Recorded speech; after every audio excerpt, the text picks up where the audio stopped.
अस्सलाम वालेकुम नाज़रीन प्रोग्राम लाइव लाइन सां करे तव्हांजो मेज़बान डॉक्टर वाहिद मुशमवर हाज़िर आहे ऐं नाज़रीन तव्हां ख़बर थियण प्रोग्राम में असां तव्हांखे मुख़्तलिफ़ बीमारियुनि जी ॼाणींदा आहियूं मुख़्तलिफ़ महिमान डॉक्टर असां सां गॾु हूंदा आहिनि जेके तव्हांखे उन बीमारी बाबति मुकमल ॼाणींदा। अॼु जेका असां ॻाल्हि ॿोल कंदासीं उहा टीबी जी बीमारी बाबति ॻाल्हि ॿोल कंदासीं ट्यूबरकुलोसिस जे बारे में ॻाल्हि ॿोल कंदासीं त इहा टीबी जी जेको मर्ज़ु आहे उहो सॼी दुनिया में फैलियल आहे पर असां वटि काफ़ी जेको सो तेज़ी सां वधी रहियो आहे ऐं जेके टीबी जो मर्ज़ु लॻी थो वञे त अक्सर माण्हुनि जी या मरीज़नि जी इहा सोच आहे त हाणे उहो मरीज़ ठीकु न थी सघंदो ऐं उहो हाणे लाइलाज आहे अहिड़ी का ॻाल्हि कान्हे। टीबी जो जेको मर्ज़ु आहे हिन जदीद साइंसी दौर में उनजो इलाजु मौजूदु आहे पर अक्सर छा थो थिए त असां टीबी जे मर्ज़ खे लिकाए था छॾियूं या ॿुधायूं नथा या डॉक्टरनि वटि नथा वञूं या उनजो ग़लति तरीक़े सां इलाजु था करायूं इन करे उहो वधीक फैलिजी बि रहियो आहे ऐं उहो लाइलाज जी सूरत हाल ॾाढो वञी रहियो आहे। त टीबी ते ॻाल्हाईंदासीं त टीबी थींदी छो आहे उनजे बचाव जा कहिड़ा तरीक़ा आहिनि उनजा इलाज जा कहिड़ा तरीक़ा आहिनि जेकॾहिं घर में कंहिंखे टीबी जी बीमारी आहे त उहो पाण खे ऐं पंहिंजे सॼे घर खे या मोहल्ले खे या माशरे खे कीअं बचाए सघिजे थो छो त अक्सर ईअं थिए थो जेकॾहिं टीबी जूं दवाऊं प्रॉपर तरीक़े सां न खाधियूं वञनि या उनजो इलाजु सही न कयो वञे त पोइ वरी हिकिड़ी अहिड़ी टीबी थींदी आहे जंहिंजे मथां दवाउनि जो असरु नथो थिए त उहा तमामु हिकिड़ी ख़तरनाक कंडीशन आहे इन बीमारी जी त उन शइ खे कीअं रोके सघिजे। चयो वञे त साउथ एशिया में जीअं पाकिस्तान या ॿिया जेके मुल्क हिते आहिनि उन्हनि में तमामु जेका रेज़िस्टेंस टीबी आहे उहा तमामु तेज़ी सां वधी रही आहे उनखे कीअं रोकिजे त असांजी टीबी ते ॻाल्हाईंदासीं ऐं हिन ई महीने में टीबी जो आलमी ॾींहुं बि अचण वारो आहे त उहो जॾहिं अचे थो त छा उन ॾींहं ते ऐं कहिड़ी ॼाण आम माण्हुनि खे ॾिनी वञे थी छा हाणे जदीद साइंसी दौर में टीबी जेको जदीद इलाज जो तरीक़ो बि मौजूदु आहे या उन मां कीअं फ़ाइदो वठी सघिजे थो। तव्हां बि फ़ोन करे टीबी जी बीमारी बाबति को बि सुवालु असांजे महिमाननि खां पुछी सघो था या का बि ॿी का बीमारी हुजे त उनजो तव्हां सुवालु पुछी सघो था पर जॾहिं तव्हां फ़ोन करियो त महिरबानी करे पंहिंजा टीवी जो आवाज़ु घटि रखो ऐं त जीअं तव्हांजो आवाज़ु असां ताईं आराम सां पहुची सघे ऐं असां तव्हांखे उनजो जवाबु ॾियूं। जीअं त मां तव्हांखे ॿुधाए चुको आहियां त अॼु असांजो जेको मौज़ू आहे उहो टीबी आहे। इन सिलसिले में अॼु मूंसां गॾु जेके महिमान आहिनि पहिरियों महिमान मूंसां गॾु आहे डॉक्टर अमन लाबासी जेके पाण एसोसिएट प्रोफेसर आहिनि डाउ यूनिवर्सिटी हेल्थ साइंसिस कराची में फिज़िशियन आहिनि मेडिसिन जा जेके माहिर डॉक्टर आहिनि ऐं डॉक्टर साहिब खां पुछंदासीं त टीबी जे थियण जा कहिड़ा सबब आहे। उन सां गॾो गॾु जेको मूंसां गॾु ॿियो महिमान वेठो आहे उहो आहे डॉक्टर मोहम्मद सुलेमान ओठो जेके पाण पब्लिक हेल्थ फिज़िशियन आहिनि ऐं डॉक्टर साहिब जो बि चेस्ट जी बीमारियुनि ते या जेकी छाती जी बीमारी उन ते तमामु घणो कमु आहे। डॉक्टर साहिब खां बि पुछंदासीं त छा टीबी जी बीमारी जेका आहे उहा सिर्फ़ु छाती जी बीमारी आहे या इन खां अलावा का जिस्म जे ॿियनि हिसनि में बि थी सघे थी। अचो त पंहिंजे महिमाननि सां ॻाल्हि ॿोल जो सिलसिलो शुरू कयो। अस्सलाम वालेकुम डॉक्टर अमन। वॾी महिरबानी डॉक्टर अमन लाबासी तव्हां हिते आयो। डॉक्टर साहिबु अस्सलाम वालेकुम डॉक्टर मोहम्मद सुलेमान वठो तव्हांजी वॾी महिरबानी तव्हां हिते आयो असां वटि। डॉक्टर साहिबु हिकिड़ो आम मौज़ू ते अॼु मां ॻाल्हाईंदुसि टीबी हर माण्हू खे ख़बर आहे त कॉक्स या टीबी जी बीमारी जेका सा तमामु असांजे मुल्क में फैलियल आहे। नंढे वॾे खे जॾहिं तव्हां टीबी जी ॻाल्हि करियो त उहो सम्झी थो वञो इहा बीमारी कहिड़ी आहे त बाक़ी आहे त अक्सर माण्हू अञा बि ॻोठनि में यार चवंदा आहिनि त टीबी जेकॾहिं थी वई त उनजो कोई इलाजु कोन्हे इन खां बची नथो सघिजे ऐं बसि पोइ उहो मरीज़ आख़िर ताईं हलंदो रहंदो। कंहिं ज़माने में बि ईअं हो त डॉक्टर अमन लाबासी टीबी जेका आहे उहो को बैक्टीरिया आहे को वायरस आहे कीअं इंसान जे जिस्म में पहुचे थी उनखे कीअं मुतासिर करे थी ऐं या शुरू में कीअं ख़बर पई त टीबी जी जरासीम जेके आहिनि उहे बि माण्हुनि जे लाइ बीमारी जो सबबु थियनि था। वाहे साहब टीबी जेको असां चऊं था इहो हिकिड़ो जरासीम आहे हिकिड़ो बैक्टीरिया आहे जंहिंजो नालो आहे माइकोबैक्टीरियम ट्यूबरकुलोसिस। ठीकु आहे ऐं उन में इहो ट्यूबरकुल बेसिलाए असां हिनखे चऊं बेसिकली इहो बेसिलाए आहे ऐं इहो जेको बेसिलस आहे हिनखे एसिड फास्ट बेसिलाए बि चइबो आहे। अच्छा एसिड फास्ट बेसिलाए जो जेको कैरेक्टरिस्टिक फीचर आहिनि हाणे इन खे असां कल्चर बि करे सघूं था डायरेक्ट उन जेको स्टेनिंग करे जेको बलगम जो टेस्ट आहे उन में बि ॾिसी सघूं था। एक्चुअल छा आहे त इनखे असां ड्रॉपलेट इन्फेक्शन बि चवंदा आहियूं। अच्छा जीअं तव्हां खंघो था या तव्हां बलगम सटियो था ऐं इहे एसिड फास्ट बेसिलाए मतिलबु रेज़िस्टेंट ॾाढा हूंदा आहिनि इहे माना एनवायरमेंट सां घणो किल न थींदा आहिनि ऐं इहे हवा में अचनि था ड्रॉपलेट जी सूरत में ऐं इहे तव्हां इनहेल कयो था नक जे थ्रू ऐं इहे फेफड़नि में हलिया वञनि था जीअं फेफड़नि में हवा में घुमंदा रहनि था। जी बिल्कुलु। जेकॾहिं माण्हू साह खणे थो बिल्कुलु त उहो फौरन ॿिए माण्हू ताईं पहुची सघे थो हिकिड़े मरीज़ खां ॿिए बिल्कुलु जॾहिं उहो खंघे थो त उहे एनवायरमेंट में फैलिजनि था या जिथे बलगम सटे थो त उतां बि इहे उथंदा ऐं ॿियो जेके बलगम में हथ बि लॻंदा किथे हथ बि लॻंदा उतां बि इहो फैलिबो सो आहे इन जो जेको इनहेलेशन जेको रूट आहे माना नक जे थ्रू इहो अंदरि वञे थो फेफड़ में ऐं उते वञी करे लंग्स ते जेको आहे उहो इफेक्ट करे थो पहिरियों गोन फिकस ठाहे थो जेके प्राइमरी फोकस बि चऊं था पोइ उहो पोइ डिपेंड करे थो मरीज़ जी इम्यूनिटी पावर ते जेकॾहिं मरीज़ जी इम्यूनिटी स्ट्रांग आहे त पोइ उते वॉल ऑफ इफेक्ट थी वेंदो आहे, जंहिंखे घोन फोकस चवंदा आहियूं। मतलब पोइ मर्ज़ पैदा न कंदो, मर्ज़ न पैदा कंदो, पर मौजूद रहंदो, मौजूद हूंदो। अच्छा, पोइ जीअं उनजो रेजिस्टेंस किरंदो, यानी जेकी पावर आहे, इम्यूनिटी आहे, जॾहिं उहा उनजी सप्रेस थींदी, फॉर एग्जांपल जेकॾहिं कंहिंखे कोई जोड़नि जी बीमारी आहे या का ॿी का ऑटो इम्यून का डिज़ीज़ आहे या को शुगर जो मरीज़ आहे उहो, या उन ज़िंदगीअ में हली कंहिं कैंसर जे मर्ज़ मुब्तला थियो आहे, कैंसर जा ड्रग्स वरिता, जीअं हुनजी इम्यूनिटी किरंदी त उहो जेको फोकस उते अंदरि पियो उहो हाणे स्प्रेड थियणु शुरू थींदो, जंहिंजे करे उहो फेफड़नि खे जेको आहे सो मुतासिर कंदो। अच्छा डॉक्टर साहब, इहा जेका टीबी जी बीमारी आहे हर उम्र जे हर मर्द औरत ॿार सभिनी खे थी सघे? बिल्कुलु, सभु केॾी महिल बि थी सघे थी, केॾी महिल बि थी सघे थी, नंढड़नि ॿारनि खां वठी माना कोई बि सेक्स डिस्ट्रीब्यूशन न आहे। अच्छा, माना काई बि डिस्क्रिमिनेशन न आहे, मेल खे फीमेल खे, ॿारनि खे ऐं जेको आहे जेके यंग चिल्ड्रेन्स आहिनि उन्हनि खे, पंहिंजो पोड़नि खे, सभिनी खे ओवरऑल ट्यूबरकुलोसिस थी सघे थी। अच्छा डॉक्टर मोहम्मद सुलेमान, तव्हां डॉक्टर साहब ॻाल्हि कई त टीबी जेका अथव जंहिंखे चेस्ट जी टीबी जो ॻाल्हि कयो त असां वटि अक्सर छाती जी टीबी जो वॾो ज़िक्र 80%। छा इन खां अलावा जिस्म जी ॿी हिसनि जो बि टीबी थी सघे? बिल्कुलु, असल में ॾिठो वञे त टेक्निकली जिस्म जो हर हिसो सवाइ पंहिंजो जेको आहे जेके एक्सटर्नल पार्ट्स आहिनि हर हिसे जी टीबी थी सघे थी। अच्छा, मतिलबु टेक्निकली पॉसिबल आहे। ठीकु आहे, पर उमूमन जेका आहे सा 80% जीअं मूं चयो त चेस्ट जी थी थिए, उन खां पोइ जेको आहे GIT जी थी सघे थी। अच्छा, बोन्स जी थी सघे थी, आंडनि में थी सघे थी, आंडनि में थी सघे थी, हेडन में थी सघे थी, हॾियुनि में थी सघे थी। ज़्यादा जेके मेजर जेके पार्ट्स आहिनि इहे इफेक्ट उहे थी सघनि था। अच्छा, छा सम्झो था जेके वायरस आहिनि उहे जॾहिं हवा जे ज़रिए सिधो फेफड़नि में वेंदा आहिनि त फेफड़नि में थियणु घुरिजे, पेट में या हॾियुनि में या ॿियनि उज़वनि ताईं इहे छो वेंदा आहिनि, फेफड़नि खे छो मुतासिर न कंदा आहिनि? न, फेफड़नि में त हवा जे थ्रू वई या मतिलबु जेको आहे उन ॻाल्हि त कंहिं ॿिए माण्हू मां लॻी त ट्रांसफर थी, जीअं छिक ईंदी आहे त मतिलबु उहो फेफड़नि में वई, पर फेफड़नि में वरी ॿिए ऑर्गन ताईं पहुचणु, ॿिए ऑर्गन ताईं पहुचण जे लाइ रूट उनजो फेफड़ न हूंदो आमतौर सां। अच्छा, को ॿियो हूंदो, हिकिड़ो कालर पहिरीं उनखे शामिल कईंदो। हेलो, अस्सलाम वालेकुम। वालेकुम सलाम साईं। साईं केरु था ॻाल्हायो, किथां मुंहिंजा भाउ?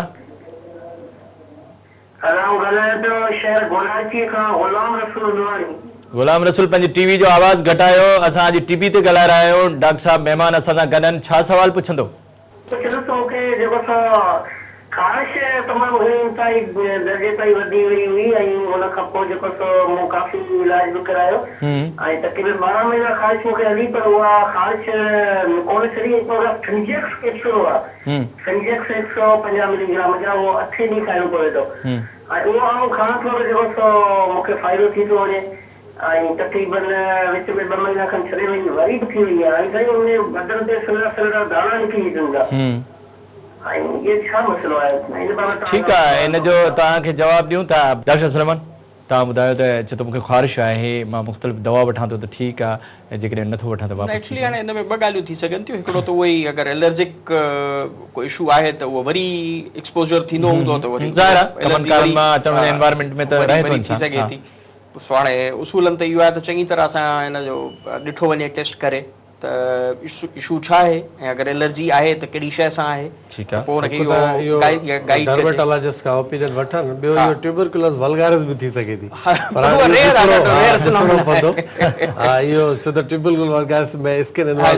थी सघे थी, पर इन लाइ इहो ज़रूरी आहे तव्हां ॿिन्ही जो चवण त कंहिं सुठी चमड़ी जे माहिर डॉक्टर ॾे वञे, उहो ई करे सघंदो। ऐं तव्हां डॉक्टर साहिब असांजे माहिर महिमान जी ॻाल्हि ॿुधी तव्हां कंहिं सुठे चमड़ी जे माहिर डॉक्टर खे बदीन में या हैदराबाद में या कराची में ॾेखारियो, उहो ई तव्हांखे वधीक जेको सो गाइड कंदो या रहनुमाई कंदो ऐं तव्हांजो इलाज बि कंदो। तंहिंजे करे तव्हां जेकॾहिं उनखे ॾेखारींदो त तव्हांखे काफ़ी फ़ाइदो। डॉक्टर साहिब, तव्हां ॿुधाए पिए त जेको वायरस आहे, जेको बैक्टीरिया आहे, इहो जेको बैक्टीरियम, उहो ईंदो त लंग्स में आहे, पर ॿियनि उज़वनि ताईं पहुचण जो इहो ई रूट आहे या ॿिया तरीक़ा? इन जा एक्चुअली टाइप्स आहिनि। जीअं माइकोबैक्टीरियम बोविस हिकिड़ो असां टाइप आहे, उहो खीर जे थ्रू जेको आहे उहो मतिलबु खाधे जे ज़रिए इंजेस्ट थींदो आहे। बल्कि समटाइम्स जेको आहे असांखे इवन पब्लिक हेल्थ में अहिड़ा केसिस बि मिलिया आहिनि त खाधे जी शयुनि में जिन माण्हुनि ठाहिया पिए उहे ट्यूबरकुलोसिस पेशेंट हुया, उन्हनि जे थ्रू बि उन माण्हुनि जे थ्रू मतिलबु जेॾी महिल उहे पाण जेका बि शइ पचाइनि पिया उहा उन में शामिल जरासीम पिया अचनि ऐं उहे वरी माण्हुनि वटि विया ऐं उन में थी उन्हनि खे जेको आहे जिस्म में ऐं असांजे लाइ हैरत अंगेज़ हुई त उहोई साईं जीअं पियो चयो त इम्यूनिटी इम्पॉर्टेंट हूंदी आहे हा। त जेके एफ्लुएंट क्लास आहे उन में इन जी इम्यूनिटी बहितर हुजण जे करे चांसिस घटि हूंदा आहिनि पर उन्हनि में बि छो आहे त उहो फूड खाधो वियो त उहो जिस्म में पहुची वियो जरसूमो उन जेका बीमारी करे छॾी उन करे पियो अच्छा डॉक्टर साहब कीअं ख़बर पए त हिन मरीज़ खे जेका आहे डॉक्टर अमरला बसी त हिनखे जेका टीबी आहे के ख़ासि निशानियूं आहिनि हिन जूं ख़ासि चेस्ट वारी जे लंग्स टीबी जी ॿुधायो हाँ भाई साहब पहिरियों इहो आहे त जीअं अर्ज़ु कयोसीं त 80% केस हूंदा ई ट्यूबरकुलोसिस चेस्ट जा आहिनि बाक़ी 20% में पूरी बॉडी जो कोई बि पार्ट इन्वॉल्व थी सघे थो ऐं ॿी जेकी पॉइंट आहे अमूमन हिकु त हिस्ट्री प्रोलांग हूंदी प्रोलांग जो मतिलबु इहो आहे त महीने जी 1.5 महीने जी 2 महीननि जी 6 महीननि जी हिस्ट्री चवंदो माण्हू तव्हांखे पेशेंट जी ॿुधाईंदो त साईं मूंखे 5-6 महीननि खां या 3 महीननि खां या महीने 1.5 खां खंघि आहे अमूमन 15 ॾींहंनि खां मथे जी हिस्ट्री हूंदी ठीकु आहे हिकु त पहिरें नंबर खंघि हूंदी ऐं खंघि जा बि मुख़्तलिफ़ टाइप आहिनि कंहिंखे तमामु घणी खंघि हूंदी आहे कंहिंखे थोरी घटि हूंदी आहे कंहिंखे बलगम ईंदो आहे कंहिंखे ख़ुश्क खंघि हूंदी आहे ऐं खंघि सां अलावा वरी जेको आहे पेशेंट तव्हांखे कंप्लेन कंदो आहे चेस्ट पेन जी जेको थी बि सघे थो न बि थी सघे थो सीने में दर्द आहे ऐं ॿियो इन खां अलावा कॾहिं बलगम में खून जंहिंखे असां चऊं था हेमोप्टेसिस त बलगम में खून अमूमन ईंदो आहे ऐं बलगम में खून जी शिकायत कंदो बुखार जी शिकायत कंदो साके जी शिकायत करे सघे थो त साहु मुंझे थो मुंहिंजो खंघि बि आहे पर साहु बि मुंझे थो ऐं इन खां अलावा जेको आहे लिङनि जो सूरु ऐं लिधारजी असां जेके चऊं थकियल लॻंदो वज़न हुनजो घटिजणु शुरू थी वेंदो बुख हुनजी आहिस्ता आहिस्ता ख़तमु थींदी वेंदी ऐं इन खां अलावा जेको आहे हुनखे शाम जे टाइम ते यानी इवनिंग पायरेक्सिया असां जंहिंखे चऊं उन में बुखार थी शाम जे टाइम ते बुखार हल्को बुखार ये जेके निशानियूं उन्हनि मां हुजनि 2-4 त डॉक्टर खे ज़रूरु ॾेखारिजे हा बिल्कुलु हिकिड़ो कॉलर आहे असां सां हेलो अस्सलाम वालेकुम साईं केरु था ॻाल्हायो किथां मुंहिंजा भाउ सर मां गुलाम कादिर साईं थो ॻाल्हायां दादू मां वॾी महिरबानी थोरो ज़ोर सां ॻाल्हायो सर थोरो अर्ज़ु आहे जी सवाल पुछो डॉक्टर साहब खां छा पुछंदो दम जो बीमारी रहंदो आहे दमकशी जी दम बीमारी दमकशी थींदो आहे साईं सर पोइ जी हाँ ॿुधायो सवाल पुछो छा दम में पुछण था चाहियो तव्हां जिते सभु पुछण करायूं था जो दवा इलाज छा आहे ठीकु आहे तव्हांखे आहे छा इहा तकलीफ़ या ईअं पुछण था चाहियो हा साईं तकलीफ़ आहे दम सर पोइ थी पवंदो आहे 2 महीने 3 पोइ दवा वठंदा आहियो हुनजी दवा वठंदा आहियूं पर वक़्ती फ़ाइदो कमु छा कंदा आहियो मुंहिंजा भाउ कम साईं कम घटि आहे कम पहिरें खां पोइ कंदा हुआसीं हींअर ज़मीनदारी कम घटि आहे कम कोन था कयूं बाबा चलो ठीकु आहे तव्हांखे जवाबु ॾियूं था तव्हां ॿुधो वॾी महिरबानी तव्हां असांखे दादू खां फ़ोन कई तव्हांजी वॾी महिरबानी डॉक्टर साहब दम अस्थमा या इस्तमा छा हिन जो टीबी सां को रिलेशन आहे भाई साहब टिबी मूं तव्हांखे अर्ज़ु कयो त टिबी में बि साको थी सघे थो जेकॾहिं पिल्लू पर हीउ चवे थो मां दवा वठंदो ठीकु थींदो आहे पर वरी मूंखे न हीउ त अस्थमा ई लॻे थो टिपिकल केस दमे जो ई केस आहे हिन जो चवण इहो आहे त छा हिन जो कोई इलाजु आहे मुकमल ख़तमु थी सघे न उहो ॾिसणो पवंदो त उनखे कहिड़ी शइ खां दमो आहे एलर्जिक छो त उन में एटोपी उन में जेके परफ्यूम्स फोम्स इहे सभु ॾिसणा पवंदा त उन मां कॾहिं को प्रोफेशनल बि हूंदा आहिनि को जंहिंजो धंधो अहिड़ो हुजे उन धंधे वारी एरिया जिथे उहो कमु करे पियो उन जो जेको सराउंडिंग्स आहिनि उनजो जेको एनवायरमेंट आहे उन मां उहे एलर्जन्स अंदरि वञनि ऐं उनखे अस्थमा कराइनि उनजो प्रोफेशन बि कॾहिं असांखे चेंज कराइणो पवंदो आहे त दमो हिकु दफ़ो थिए थो त अमूमन मोस्टली जेको लाइफ लॉन्ग हुनजो ट्रीटमेंट आहे पूरी ज़िंदगी उहो इलाजु वठिणो थो पए पर जेकॾहिं का शइ एलर्जी जंहिंखां हुनखे एलर्जी आहे हुनजी ख़बर पइजी वेंदे परफेक्ट सां हुनखे डिसेंसिटाइज़ जेकी वैक्सीनेशन असां यूज़ कयूं था उहा हिकिड़ो पॉसिबल चांस आहे जेकॾहिं माण्हू हिकिड़ो चांस वठे जेको तमामु रेयर आहे तव्हांजो चवण जो मक़सदु आहे त जेकॾहिं कंहिंखे दमो आहे त उनखे सॼी ज़िंदगी दवाऊं खाइणी पवंदियूं छो ईअं छो आहे छो दमे जो इलाजु छो न आहे साईं ॾिसो न इलाज खां वधीक जेका बहितर ॻाल्हि असां चऊं त उहा कंट्रोल आहे दवाऊं ॾिस दवाऊं त ॿिन्ही क़िस्म कंट्रोल बि आहे ऐं बीमारी खे जेको रोकण लाइ ॿिन्ही क़िस्म जी ड्रग्स त मौजूदु आहिनि अगरि एलर्जी जीअं साईं ॿुधाए पियो तव्हांखे त एलर्जी जी अगरि असां या त उनखे वैक्सीनेट करे ऐं कंट्रोल करे वठूं त हिकिड़ी ॿी पॉसिबिलिटी इहा आहे त हुनखे असां प्रिवेंटिव मेजर्स अहिड़ा ॿुधायूं जो हुनखे दमू थियण जा चांस घटिजी वञनि एपिसोड्स तमामु देरि सां थियनि एक्सपोजर घटिरायूं हुनखे कुझु अहिड़ियूं दवाऊं आहिनि जेके असां प्रिवेंटिव मेजर जे तौर ते शुरू कराए छॾींदा आहियूं त हू रेगुलर वठंदो रहे पर इन जो को न को हिकिड़ो तरीक़ेकार सॼी उमिरि रखणो पवंदो हिफ़ाज़त वारो ऐं इलाज वारो अगरि एपिसोड थिए थो ख़तमु करण वारी ॻाल्हि जेका आहे उहा मुश्किल आहे इहो हिकिड़ो कलर पहिरीं उनखे शामिल था करियूं ज़रूरु इहो बि पुछंदुसि त ॿाहिराड़ी में जेके माण्हू कमु था कनि छा उते बि का एलर्जी थी सघे थो हिन हाणे ॻाल्हि कई त जेॾी महिल मां मानी खावां थो त मुंहिंजो वज़न थो थिए पेट भरिजी थो थिए हल्को हल्को सूर थो रहे उनजे करे मूंखे मतिलबु सहिको बि थिए थो छा अल्सर जे को अल्सर जो न वाहिद साहब इन में इहो आहे त इनखे असां डिस्पेप्सिया चवंदा आहियूं इहो अमूमन रिफ्लेक्स जेके ईसोफेजाइटिस आहे जंहिंखे असां गेस्ट्रो ईसोफेजल रिफ्लेक्स डिज़ीज़ चऊं गर्ड या जर्ड जंहिंखे गर्ड खे पढ़ंदा आहिनि त इहो एसिड जेको आहे इहो मथे रिफ्लेक्ट कंदो आहे ऐं इन जा छीटा जेके आहिनि ट्रेकिया ऐं ब्रोंकाई ते वञी किरंदा आहिनि एसिड आहे न त उन जे करे जेको आहे सो वाज़ो स्पाज़म यानी ब्रोंको स्पाज़म थींदी आहे जेकी अस्थमा लाइक सिम्टम ॾींदी आहे माना बेसिकली प्रॉब्लम अस्थमा जो न हूंदो आहे पर प्रॉब्लम प्रॉब्लम इहो इन जो सही तव्हां जॾहिं उनखे कंट्रोल कयो एसिड खे त ऑटोमेटिकली अस्थमा इम्प्रूव थी सघे थी पर बज़ाहिर ॻाल्हि अहिड़ी थी लॻे बज़ाहिर ॻाल्हि अहिड़ी थी लॻे पर थी सघे थो त asthma plus acid peptic disease ॿई हुजनि इज़ अ पॉसिबिलिटी पर अमूमन हिन सां जी हुनखे पहिरियों त गैस्ट्रोएंटरोलॉजिस्ट ऐं पोइ चेस्ट फिजिशियन वटि वञनि जी जी बिल्कुलु अच्छा डॉक्टर साहब तव्हां ॻाल्हि बि कई एलर्जी थी जेके माण्हू ॻोठनि में ॿिन्हिनि ॿारनि में कफ था खाइनि मुख़्तलिफ़ क़िस्म जी दवाऊं फुआरा इस्तेमालु कनि था छा इन जे करे बि इज़दमा या टीबी कुझु थी सघे थो टीबी त एग्ज़ैक्टली नथा चई सघूं लेकिन ॿिया सॼा इशू थी सघनि था इवन जेका दज़ आहे मिटी आहे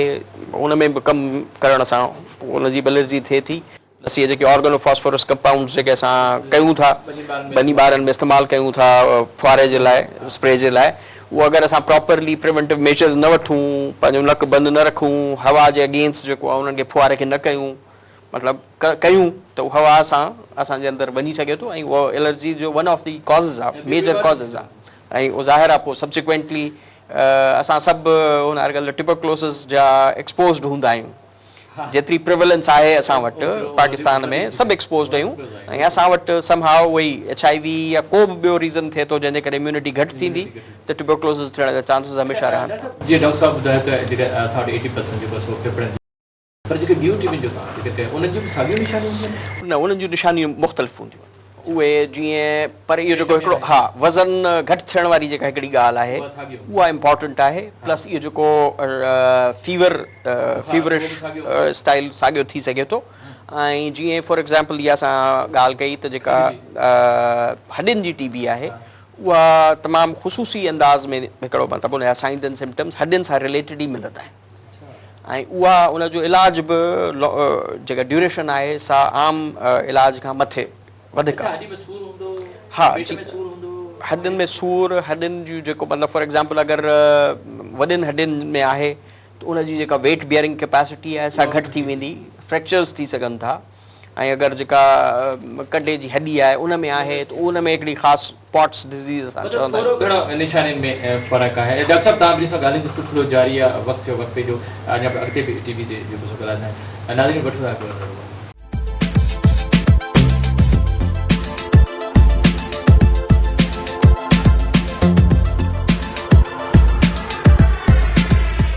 वेलकम बैक नाज़रीन अचो पंहिंजी ॻाल्हियुनि जो सिलसिलो ॿीहर असां पंहिंजा महिमान सां गॾु आहियूं डॉक्टर अमानुल्लाह अब्बासी सां गॾु आहे डॉक्टर मोहम्मद सलेमान उठो गॾु आहे उन्हनि सां पुछूं असांजी टीबी ते ॻाल्हाए रहिया आहियूं तव्हां बि फ़ोन करे टीबी जी बीमारी बाबति को बि सुवाल हुजे त पुछी सघो था या का ॿी बीमारी हुजे त उनजो सुवाल पुछी सघो महिमान सां गॾु अचो उन सां ॻाल्हियुनि जो सिलसिलो शुरू कयो डॉक्टर साहब तव्हां ॻाल्हि बि कई त निशानियुनि में को ख़ासि फ़र्क़ु कोन्हे जेको उहो आहे डॉक्टर साहब तव्हां छा था सम्झो त जेको ट्रीटमेंट आहे टीबी जो उहो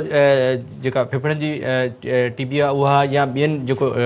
जिस्म जे ॿियनि हिसनि जी जेका टीबी आहे साॻियो ई ट्रीटमेंट आहे न वाहे सभु थोरो फ़र्क़ु आहे उनजो रीज़न इहो आहे त ॿिया जेके पंहिंजा एरियाज़ आहिनि जीअं ट्यूबरकुलस लिम्फेडिनाइटिस आहे यानी जेके तव्हांजा नंढा गदूद उन्हनि जी या ट्यूबरकुलस स्पाइन आहे जेके असां पोट्स डिज़ीज़ चवंदा आहियूं या ट्यूबरकुलोसिस कंहिं जॉइंट जी आहे जेके असां पोनसेट आर्थराइटिस चवंदा आहियूं या ट्यूबरकुलोसिस तव्हांजे इंटेस्टाइन जी आहे जंहिंखे एब्डोमिनल ट्यूबरकुलोसिस चवंदा आहियूं त इन्हनि में थोरो ड्यूरेशन डिफरेंट आहे यानी ईअं सम्झो त नॉर्मल जेको असां 9 मंथ ड्यूरेशन आहे उहो वरी डिपेंड करे थो तव्हांजी सिवेरिटी ऑफ द केस ते ओवरऑल ईअं बि न आहे त असां 6 महीननि में बि ख़तमु करे सघूं था असां 9 महीननि में बि ख़तमु करे सघूं था कंहिंखे असां साल बि ॾेई सघूं था पर ओवरऑल इहो आहे त फेफड़नि जी टीबी खां जेकी ॿी का टीबी हूंदी कंहिं बि शइ जी उन में 2 खां 3 महीना एडिशनल हिकिड़ो कॉलर पहिरीं उनखे शामिल कयूं था। हेलो अस्सलाम वालेकुम। वालेकुम अस्सलाम डॉक्टर साहब, वाजिद अली चांडियो थो ॻाल्हायां शहदादकोट मां। वॾी महिरबानी वाजिद अली, तव्हां असांखे फ़ोन कई। असांजा 2 महिमान असां सां गॾु आहिनि, डॉक्टर अमान अब्बासी बि असां सां गॾु आहे, डॉक्टर मोहम्मद सुलेमान उठो असां सां गॾु आहे। अॼु असां टीबी ते ॻाल्हाए रहिया आहियूं। तव्हांजो सवाल छा हूंदो? साईं असांखे पथरी आहे, सावण जो ॾाढी तकलीफ़ थिए थी ऐं सियारे जो नथी थिए साईं। अच्छा, ॿी का तकलीफ़ त कान्हे? साईं न ॿी न आहे, पथरी जो अर्ज़ु आहे। चलो, पथरी जे बारे में तव्हांखे ॼाण ॾींदा। अगरि टीबी जे हवाले सां को सवाल आहे तव्हांजे इलाइक़े में, टीबी जी बीमारी आहे न आहे छा?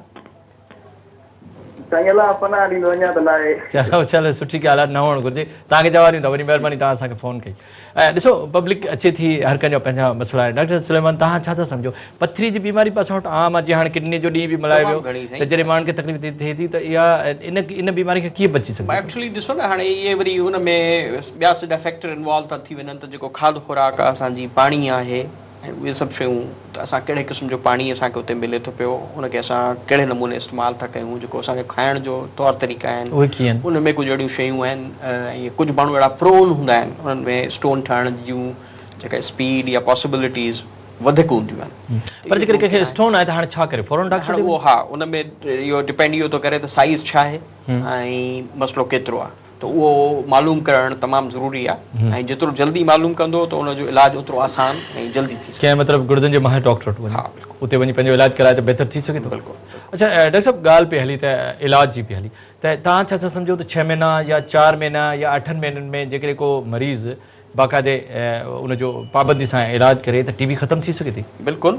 साईं, ड्यूरेशन जेका आहे स्टैंडर्ड जेको अॼुकल्ह असां वटि हले पियो 6 महीना आहे, पर उहो डिपेंडिंग ऑन दी उहा प्रोग्रेस, जीअं डॉक्टर साहब तव्हांखे ॿुधायो, त असां ॾिसंदा आहियूं त इंडिविजुअल केसिस में वेरी कंदी आहे। ठीकु आहे। हाणे हिकिड़ी ॿी जेका पॉसिबिलिटी आहे फ्यूचर जी, उहा इहा आहे त दवाऊं तमामु बहितर हिकिड़ियूं प्रोड्यूस थियूं आहिनि, जेके मार्केट थियण वारियूं आहिनि, शायदि बाय नेक्स्ट ईयर अची वेंदियूं,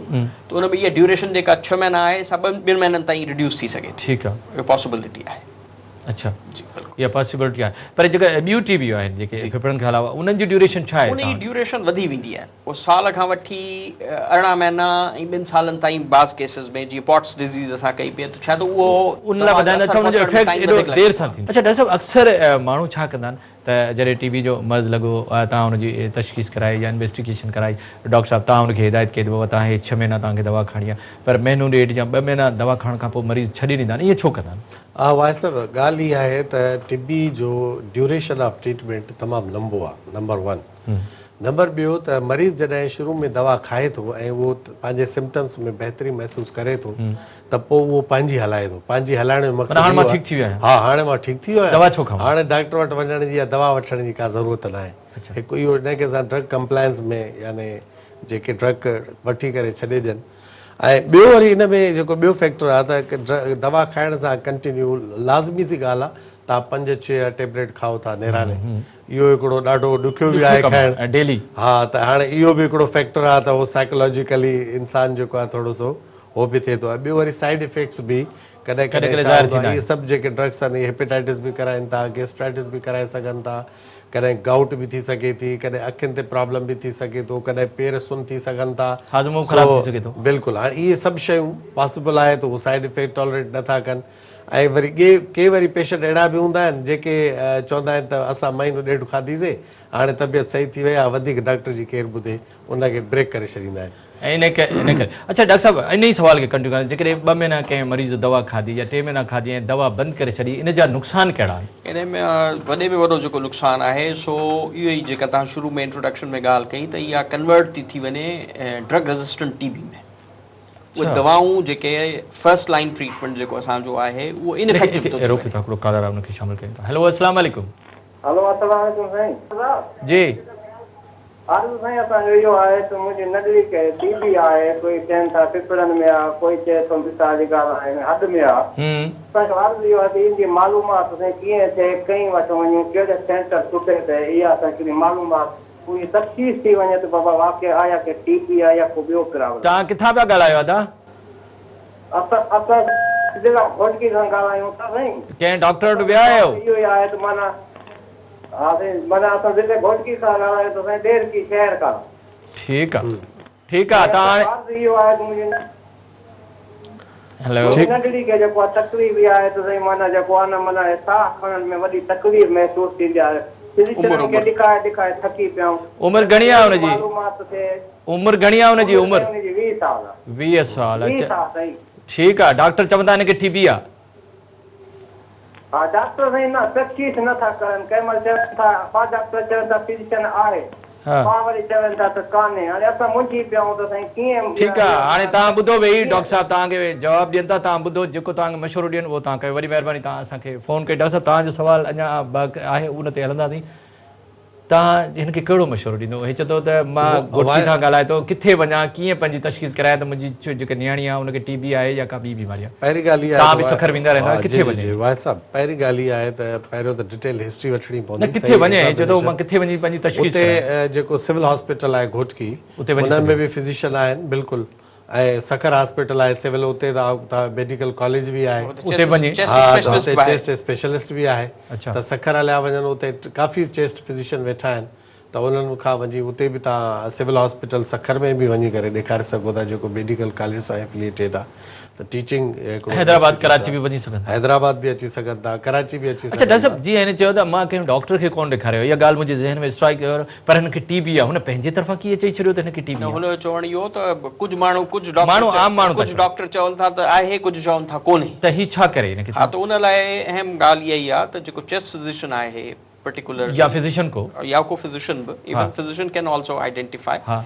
पर उहो टेस्ट कराए त कंफर्म थी वञे त उहो साईं जेका इहा ॻाल्हि बि करे त मूंखे ख़बर नथी पए त मां किथे त टेस्ट बाक़ी आहे या न पर आहे। हिकिड़ी ॿी ॻाल्हि आहे त जेको ट्यूबरकुलोसिस जो प्रोजेक्ट हले थो हर डिस्ट्रिक्ट में हर जी, तालुका बिल्कुलु अस्पताल में मौजूदु उते आहे, टीबी बिल्कुलु जा माहिर उते हूंदा। तशख़ीस बि थिए बिल्कुलु थी आहे, बिल्कुलु त छा घोटके में बि इहा शइ हुजणु मौजूदु घुरिजे, हूंदी हूंदो बिल्कुलु आहे त पोइ छो न थो उन मां फ़ाइदो वठे उन मां उहो आहे ऐं उहा ई ॻाल्हि त अगरि उतां हुनजी सेटिस्फेक्शन कंहिं बि वजह सां नथी थिए त सखर वेझो तरीन आहे ऐं उते बाक़ाइदा प्रोजेक्ट जो डिप्टी डायरेक्टर बि मौजूदु आहे उते मेडिकल कॉलेज बि आहे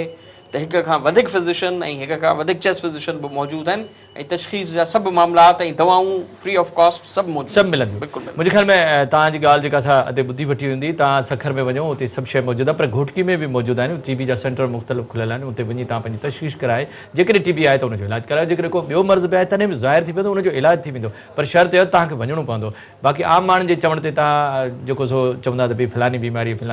ईअं उहा बीमारी जी बि ख़बर न पवंदी ऐं बीमारी ख़तम बि न थी सघंदी तंहिंजे करे इहा डॉक्टर साहिब जे इन मशवरे ते तव्हांखे अमल करणो पवंदो डॉक्टर साहिबु मुंहिंजो सुवालु हले पियो जेको उनखे थोरो कंप्लीट कयो हाणे जेको बि असल में इलाज जी जेका असां ॻाल्हि था कयूं त भई छॾे ॾियनि था अधु रस्ते में। छॾे था ॾियनि त उन में इहो थिए थो त उहे दवाऊं जेके आहिनि से रेज़िस्टेंट थियूं थी वञनि माना उनजो पोइ असरु ख़तमु थो थी ठीकु वञे हाणे उन असरु ख़तमु थियण जे करे ॿ मसइला था थियनि हिकिड़ो मसइलो त इहो थो थिए त इहे दवाऊं जेके आहिनि से हिकिड़ो तुर्त इलाज करे थियूं छॾनि ऐं उन्हनि जी क़ीमत बि घटि आहे ठीकु आहे ओवरऑल मतिलबु शुरूआती दवाऊं जेके हा अगरि उहे ड्रग रेज़िस्टेंट केसिस थी विया त उनजो ॿ मसइला थींदा हिकिड़ो त दवाऊं जेको आहे उहे मुख़्तलिफ़ ॾियणियूं पवंदियूं ठीकु आहे महांगियूं आहिनि ठीकु आहे इलाज जो टाइम तक़रीबन डबल खां बि मथे थी वेंदो ऐं उनजा साइड इफेक्ट्स बि हिननि सभिनि दवाउनि खां बि वधीक आहिनि त इहे सभु मसइला सिर्फ़ु हिन ॻाल्हि जे करे थी वेंदा जो तव्हां पंहिंजो इलाज अध में छॾे ॾियो न छॾणु घुरिजे डॉक्टर साहिबु जेकॾहिं टीबी रेज़िस्टेंस छा डॉक्टर अमल अब्बासी तव्हां वेठा आहियो यूनिवर्सिटी में वेठा आहियो तव्हां वटि वॾी मरीज़ ऐं ख़ासि तौर ते डाउन टेंशन सां गॾु जेको सो टीबी सेंटोरियम बि आहे छा टीबी रेज़िस्टेंस हिन वक़्तु वधी रही आहे या घटी रही आहे वाहिद साहब बिल्कुलु वधी रही आहे ऐं इनखे असां MDR चवंदा आहियूं मल्टीपल ड्रग रेज़िस्टेंस ट्यूबरकुलोसिस जेके मेन ड्रग आहिनि रिफॉम्पिसिन ऐं जेको INH जंहिंखे असां चऊं आइसोनियाज़िड ऐं रिफॉम्पिसिन उन जी रेज़िस्टेंस खे असां MDR चवंदा आहियूं ऐं इहो बिल्कुलु इन जी बल्कि हाणे त XDR बि अचणु शुरू थी विया आहिनि त XDR जो मतिलबु इहो आहे एक्सटेंडेड ड्रग रेज़िस्टेंस माना तव्हां जो जेके सेकेंड लाइन जेके थेरेपी आहे उन ते बि हाणे रेज़िस्टेंस अचणु शुरू थियो आहे अच्छा सो हाणे मसइलो इहो आहे त इहो सिर्फ़ु ईअं पियो थिए त जीअं शुरू में ई तव्हां हेडिंग में ॿुधायो त 2-3 महीना माण्हू वरी दवा वठी करे छॾे था ॾियनि या अंडर डोज़ आहिनि हाणे हिन में हिकिड़ी ॿी रेज़िस्टेंस जो जेको इम्पॉर्टेंट पहलू आहे उनखे आउं हाईलाइट कंदुमि त माण्हू वेट जे मुताबिक़ दवा कोन था खाइनि हाणे हिकिड़े माण्हू जो वेट 50 किलो आहे उहो 40 किले वारी तो दवा खाए सही त वेट जेकी डिपेंडेंट जेको डोज़ आहे उहो ॾाढो इम्पोर्टेंट आहे ट्यूबरकुलोसिस में सही त तॾहिं बि जॾहिं बि तव्हां ट्यूबरकुलोसिस जी दवा शुरू कयो तव्हां उनजो वेट कयो ऐं वेट जे मुताबिक़ उनजो डोज़ एडजस्ट कयो हिकु त इनखे इहा पॉइंट इहा डॉक्टर जी ज़िम्मेदारी आहे इन खां अॻिते त वधायूं हिकिड़ो कॉलर उनखे शामिल कयूं था हेलो अस्सलाम वालेकुम साईं मलसलाम साईं केरु था ॻाल्हायो सर मां किथां घोटी वाला खान मन पठान सर किथां सर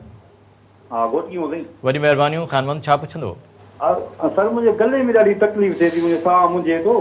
दोहे को मिट्टी जा शहर न थो वञी सघां ऐं परफ्यूम को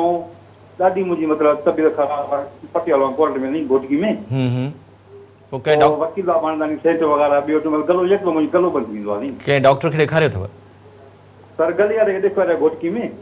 पोइ उहे चवंदा तोखे एलर्जी आहे बसि इस्लामाबाद वञिणो पवंदो एज मुंहिंजी 50 साल आहे नी अच्छा पोइ हुनजो इलाज मां को फ़ाइदो थिए थो तव्हांखे सर कोन थियो ॿ दफ़ा करायो आहे डॉक्टर साहिब जो इनजो इलाज कुझु कोन थींदो बसि इहा मिड़े पंहिंजी एहतियात कर ठीकु आहे डॉक्टर सुलेमान खे चऊं था तव्हांखे जवाबु ॾिए त ॿुधो तव्हां वरी महिरबानी सभु वकील साहिबु घुटकी खां फ़ोन कई ऐं हुनजो मतिलबु मूंखे जेको गलो हर वक़्तु ख़राब रहे उन मुख़्तलिफ़ तव्हांजा डॉक्टर चवनि था एलर्जी आहे त तव्हां छा हिनखे एडवाइस कंदो न हाणे ॾिसो एलर्जी बेसिकली उहा ई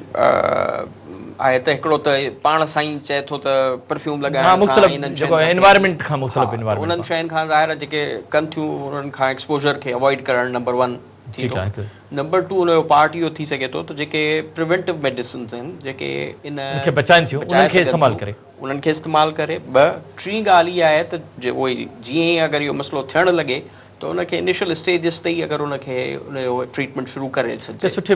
चेस्ट फिजिशियन वटि ज़रूरी आहे इनजो थोरो घुटके वारे वॾे शहर में हलियो वञे उते थी सघे थो ऐं उहो सेकेंड पार्ट जीअं इस्लामाबाद वञण वारी ॻाल्हि थो करे त इस्लामाबाद मां जेको वैक्सीन ठाराए घुराए सघे थो दैट इज़ अ पॉसिबिलिटी उहो डॉक्टर हिन लाइ अरेंज करे ॾेई सघनि था डॉक्टर साहिबु तव्हां पंहिंजी ॻाल्हि खे कंप्लीट कयो जेका तव्हांखे इहो रेज़िस्टेंस जेको आहे जी जी उहो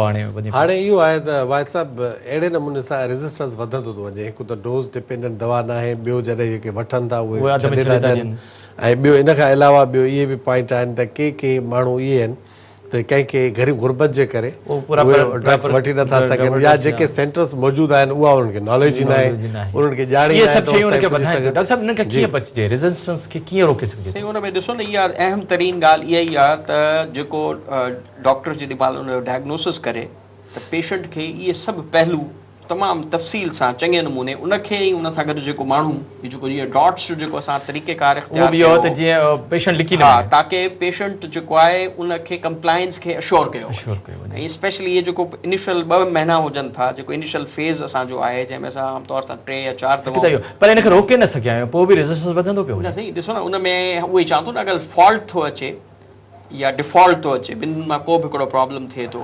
त उन में इहो प्रॉब्लम असां वटि वधे थो इनखे रोके सघिजे थो बिल्कुलु रोके सघिजे थो इहो सिंपल हिकिड़ी अंडरस्टैंडिंग वारी ॻाल्हि आहे आमतौर सां थींदो ईअं आहे त ट्यूबरकुलोसिस जे पेशेंट खे जंहिंजो असां ट्रीटमेंट शुरू कराईंदा हूंदा आहियूं उनखे नज़र में रखो बाक़ाइदा हिकिड़ो सेशन वठिणो पवंदो आहे उनखे तफ़सील तॾहिं असां कंट्रोल करे छॾणी न आहे जेकॾहिं छॾींदो त इहे प्रॉब्लम थींदियूं ॿिन्ही खां सवाल आहे अमन लाबासी सुलेमान त हिकिड़ी ॻाल्हि मां ॾिठी आहे जेका मुंहिंजे तजुर्बे में तव्हां त अञा वधीक कमु था करियो मुख़्तलिफ़ इलाइक़े में छा अञा ताईं माण्हू टीबी खे लिकाईंदा आहिनि जेकॾहिं कंहिंखे टीबी थी वियो त डॉक्टर नथा वञनि इहा ॻाल्हि सही आहे भाई साहब बिल्कुलु ऐं इन में माण्हू सम्झंदा आहिनि त टीबी मूंखे थी वई आहे त इहो वॾो हिकिड़ो ऐब आहे माण्हू छा चवंदा यार मूंखे टीबी आहे हाणे इहो त हिकिड़ो कुदरती ॻाल्हि आहे कंहिंखे बि अलाह साईं बीमारी ॾे इहो को मसइलो न आहे त तव्हां पंहिंजी बीमारी छुपायो बिल्कुलु बिल्कुलु ऐं कीअं बची सघिजे सही ॾिसो न एक्सेप्टेंस हिकिड़ी जेका जनरल असांजी जेका सोशल फैब्रिक आहे उन में इहा ॻाल्हि हुजणु घुरिजे त टीबी खे पहिरीं ॻाल्हि त इहा ॻाल्हि असां सम्झूं त लाइलाज कोन्हे न लाइलाज न आहे बिल्कुलु कोन्हे हिकिड़ी बीमारी आहे जेका जीअं का बि बीमारी हूंदी आहे तीअं ही बीमारी आहे इलाज करायो ॿियूं बि बीमारियूं लॻण वारियूं हूंदियूं आहिनि न हिक खां ॿिए खे त हिन जो बि इलाज थी वेंदो हाणे त बल्कि दवाऊं एॾियूं इफेक्टिव आहिनि जो असांखे उन्हनि खे घर खां ॿाहिरि मतिलबु सेनिटोरिया में मोकिलण जी ज़रूरत ई कोन्हे पवंदी अच्छा डॉक्टर साहिब तव्हां सम्झो था जेके टीबी जो सही इलाज कराए त मुकमल ख़ात्मो आहे बिल्कुलु एरेडिकेट थी सघे थी हा बिल्कुलु ॿीहर बि पॉसिबल आहे हिकिड़े दफ़ा ठीकु थियण खां पोइ ओतिरा ई चांस रहनि था जेतिरा ॿिए कंहिंखे थियनि हा मुंहिंजो इहो मैसेज आहे सभिनी खे त पंहिंजे घर में जेकॾहिं कोई टीबी जो पेशेंट आहे बि उन सां बिल्कुलु सही रवादारी रखी वञे ऐं प्लस जेको आहे पूरे जेके घर जा अफ़राद आहिनि उन्हनि जो एक्सरे वग़ैरह सभु कुझु कयो वञे ऐं उनखे सुठी न्यूट्रिशन ॾिनी वञे ऐं उनखे इनकरेज कयो वञे त उहो पंहिंजो कोर्स सही कंप्लीट करे। जेकॾहिं उहो कंप्लीट नथो करे उनखे प्रॉब्लम आहिनि त उनजा उहे मसइला हल कया वञनि। डॉक्टर सुलेमान ओठो साहब, बसि इहा ई ॻाल्हि आउं चवणु चाहींदुसि त माण्हू पंहिंजी सिहत जो ख़्यालु रखे। इम्यूनिटी तव्हांजी बहितर रहंदी त तव्हांखे टीबी थियण जा चांसिस। वॾी महिरबानी डॉक्टर अमान अब्बासी, डॉक्टर मोहम्मद सुलेमान ओठो, तव्हांजी वॾी महिरबानी। तव्हां हिते असां नाज़रीन असांजा मौजूद महिमान डॉक्टर अमान अब्बासी ऐं डॉक्टर सुलेमान ओठो असां सां गॾु जेके असांखे टीबी जे बारे में ॼाण ॾे, ॾाढी ज़बरदस्त ॻाल्हि कयूं। कहिड़े बि क़िस्म जी बीमारी हुजे उनजो फ़ौरन जेके असां इलाजु कराईंदासीं त असां इन्हनि मसइलनि ऐं बीमारियुनि खां बचंदा रहंदासीं ऐं बहितर सुठी ज़िंदगी गुज़ारींदा रहंदासीं। इन ते प्रोग्राम लाइव लाइन जो वक़्तु पूरो थियो। पंहिंजे मेज़बान डॉक्टर वाहिद बशमवर खे इजाज़त ॾींदा। अल्लाह हाफ़िज़।